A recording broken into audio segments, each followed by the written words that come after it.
Tra le tue braccia nasce il giorno, tra le tue mani scorre il mio destino. Ogni curva, ogni linea del tuo corpo è un ritorno. Mi perdo e mi ritrovo nel tuo respiro vicino, nel riflesso dei tuoi occhi, mondi di passione vera.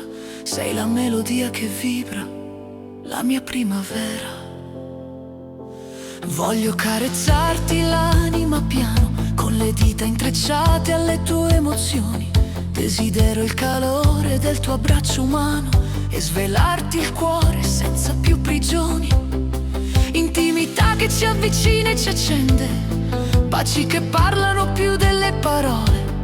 Sei il mio respiro, la mia dolce dipendenza, amore che si mostra, che mai si nasconde.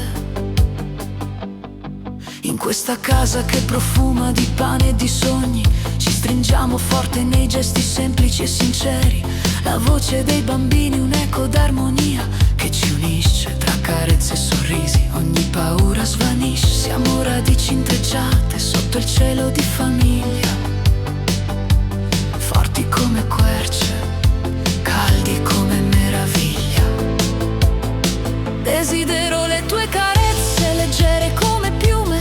Voglio danzare con te nel silenzio della notte, fare l'amore, raccontare ciò che il cuore non dice, sussurrare emozioni, accendere nuove rotte. Nel calore della pelle la mia verità si confida, intimità che ci avvolge, respiro della vita. La forza delle emozioni corre tra noi come un fiume, in ogni abbraccio si svela l'anima che geme. Parole non dette si sciolgono tra le lenzuola. Ti amo anche nel silenzio, oltre ogni parola. Insieme siamo fuoco, tempesta che non si spegne. Due cuori in battaglia, la stessa pelle che ci trattiene. Uniti tra emozioni, armonia e passione, nel calore di un amore che ci rende veri. Tra le carezze nasce la nostra canzone e il nostro abbraccio non conosce confini.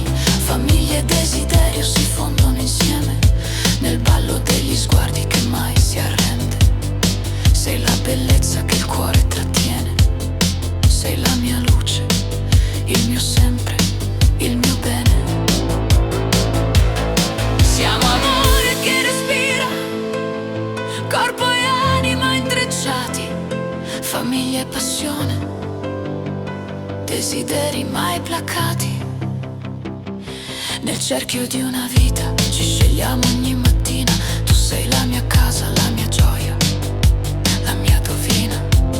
Mano nella mano tra sogni e realtà, restiamo uniti in questa eterna